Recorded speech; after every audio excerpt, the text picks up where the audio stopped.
Life is full of ups and downs, isn't it? We all face moments where we stumble, whether it's making a mistake, facing a challenge, or feeling overwhelmed by life's demands. But this morning's promise is a reminder that God is still there when we stumble. Our promise this morning comes to us from Psalm 37, verse 24. Though he may stumble, he will not fall, for the Lord upholds him with his hand. Have you ever stopped to think that God knows that stumbling is part of the human experience? There's sometimes a belief that as Christians, you're not supposed to stumble, you're not supposed to fall, that we're somehow immune to making mistakes or facing difficulties. But here's the difference. When we stumble, God doesn't stand back and judge us. Instead, he extends his hand to lift us up and guide us forward.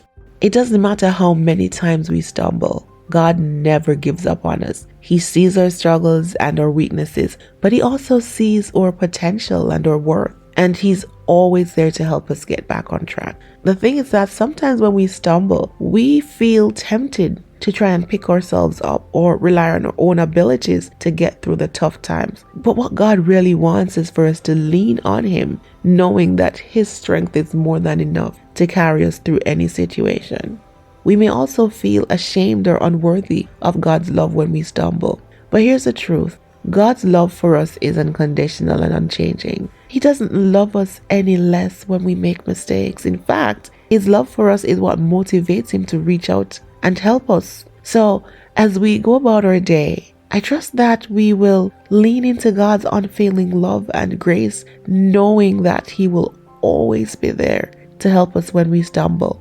And I pray that we'll also take comfort in the fact that no matter how many times we fail, God's hand is always there to lift us up and guide us.